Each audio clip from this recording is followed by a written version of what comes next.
And by then there has been an attempt to tailor-make most of our laws to suit our circumstances. Those of us who are in the legal field will tell you that, there have been amendments to, the Companies Act, for example, the Insolvency Act, and all these other laws, just to ensure that they appreciate our needs as a society, because our needs are very different from the needs of any other society out there. So those are our statistics.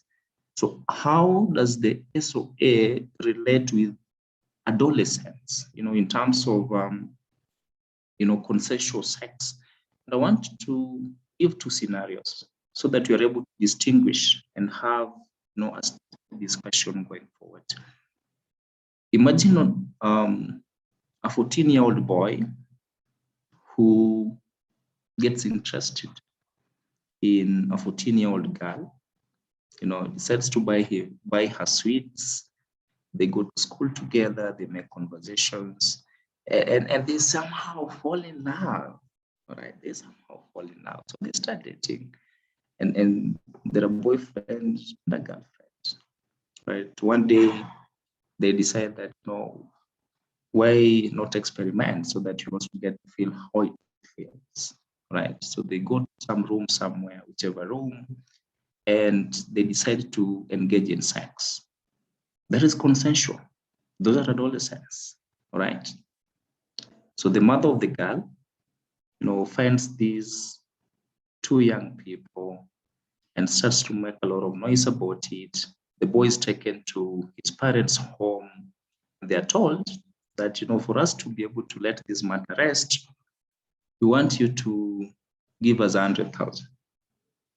We're thinking about a family in the village. The boy's family is unable to raise the 100,000. What happens? The matter is reported to the police station or to the chief, and the law is the law. This young boy is then taken to police custody, eventually court, and the legal process begins. My second scenario is you have a 14-year-old boy who waylays a 14-year-old girl, on her way back home from the market, and drags her into some thicket somewhere, into some bush, and forcefully engages in sex with her. Those two people, or in those two scenarios, in those two cases, we're dealing with adolescents. The only distinction is one had consensual sex with another adolescent female, but in the second scenario, it was forceful, right? Before the law, these two young men, these two young boys, they're not men yet. So these two young boys committed the same offense and should be sentenced the same years or to the same punishment. Is that really fair? I don't think it is. All right. So how does the Sexual Offences Act, what are its provisions? If you read Section 8.1, it provides for the offense of defilement. And it basically defines it as a person who causes a penetration of a child is guilty of the offense of defilement. We have known who a child is, so we simply want to know what the offense of defilement is. And maybe just to state here that defilement in other jurisdictions, it is called statutory rape. Like in India, they call it statutory rape, just engaging in sexual conduct, consensual sexual conduct with minor. Over there, they call it statutory rape. So then that is what defilement is. If you go to Section 8.2, 8.3, and 8.4, it provides for the punishments for various category of ages. If the child who is the victim is 11 years and below, that is life imprisonment. If the child is between the ages of 12 and 15, we're talking about 20 years in imprisonment. If the child is between 16 and 18, we're talking about 15 years in prison. But that is not the issue. And I want to give an example. There was a famous case in Siaya And I'm just, doing this so that you're able to understand what really happens. There is a famous case in CIA where some young boy, it's called DO versus Republic. Some young boy had been sentenced to 15 years imprisonment because he engaged in consensual sex with a young girl. The young girl at the time of commission of the offense was 17 years of age. At the time of commission of the offense, the boy was 16 years and 2 months. Right? But the law is the law. When he was presented before the magistrate, yes, you sympathize with him, but the law is the law. The law provides that if the defilement is of a child who is between the ages of 15, who's between the ages of 16 and 18, then the perpetrator is supposed to be sentenced to 15 years in prison. All right. Of course, yes, there was an appeal that case, and the appellate court, I think it was Justice Macau, he overturned that conviction, and the boy was released. But then, if you look at the provisions of the Sexual Offences Act in section 8.7, so that you get the contradiction, it stipulates, or it provides that where the person who is found guilty of defilement is a child, all right, then the court may sentence him or deal with him according to the provisions of the Children Act.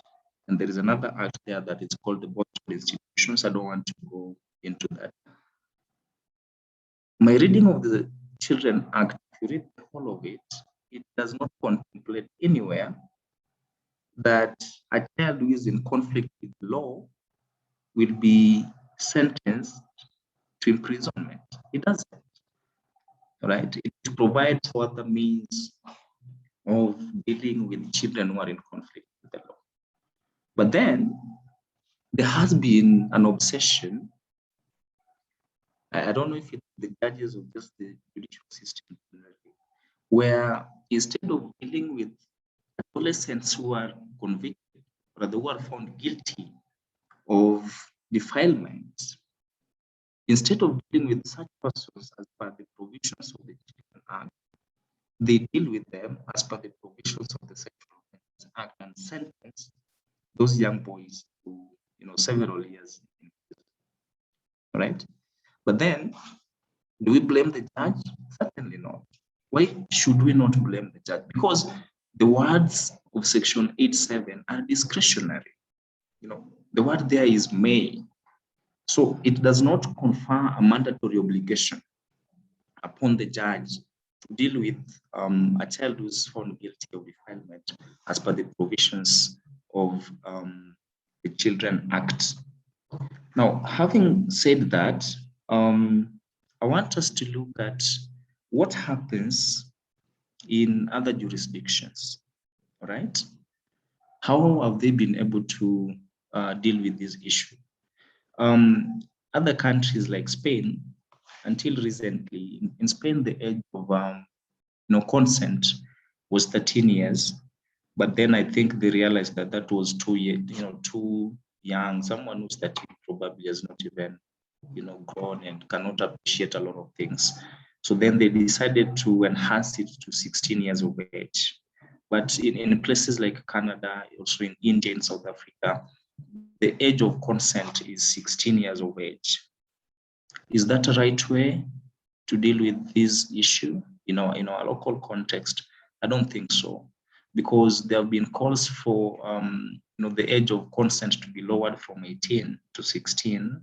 I'm not one of those people, because I really think that someone who is 16 years of age, in my view, is not mature enough to be able to appreciate issues of sexual relations with adults.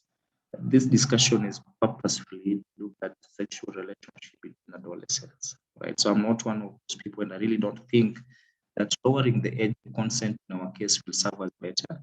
It will even, in my view, open a Pandora's box, and you're going to have a situation where kids, young children, are getting abused Another way that we could look at this one, I think I prefer South African model, because South Africa in 2015, they amended the Sexual Offences Act to reflect the reality of their society. And the reality of their society was, they realized, like in our case, that children are engaging in consensual sex amongst themselves, or between themselves. So then there was need for them to relook at the law, just to provide or to take care of those dynamics. So in 2015, South Africa amended the Sexual Offences Act, and they made a provision that exempts children who engage in consensual sex from criminal liability if they are aged between 12 years and 15.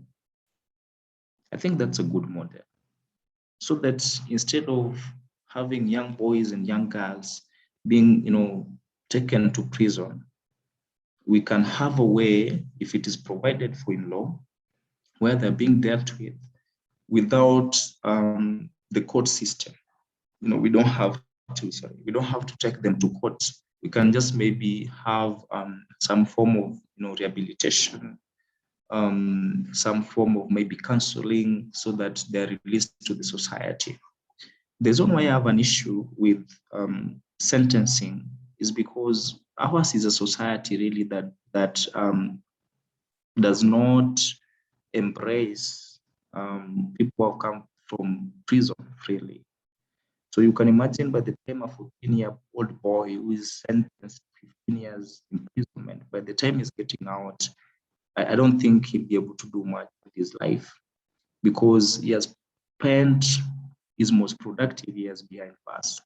So chances of even getting education would be interfered with greatly. So a person who would have turned out to be a president then ends up being someone whom he was not destined to be. So that is my issue with imprisonment. The second way we can deal with this is by adopting what I call the Romeo and Juliet laws, which basically provides for exemptions, or what is known as the clause in age gap exemptions. So if you have a 17-year-old boy who engages in consensual sexual conduct with someone who is 15 years of age, then there is really no need of taking up that matter through the sexual offences laws. Those are just young children who are experimenting, and we only pray that one does not get pregnant in the process, and they're able to go to school and turn out to be the people they were meant to be. That is my thinking. And I think I don't want to talk a lot. We can now reserve the rest of the minutes just for a Q&A. It's only 20 minutes to 9, so we can have a question and answer session. Then we will progress. Thank you so much. Thank you so much, Counsel. So I think I'll go first. So there was a recent judgment, not really recent, by Justice Juma Chitembwe on the same issue, and I'd like to quote him. In April 2016. So in acquitting the 24-year-old Martin Charo in April 2016, the justice argued that the offense of defilement should not be limited to age and penetration. He went ahead and stated, where the child behaves like an adult and willingly sneaks into men's houses for purposes of having sex, the court ought to treat such a child as a grown-up who knows what she's doing. The appellant was 23 years old when the incident occurred. It would be unfair to have the appellant serve 20 years behind bars, yet the complainant was after sex from him. So that is what the judge stated, and he has received a lot of backlash because of this judgment. And I think I agree with him. I don't know what your thoughts are concerning this judgment. And then my second question is it a moral issue or a legal issue or both? Is there a way the law can be used to cure issues of morality, or is it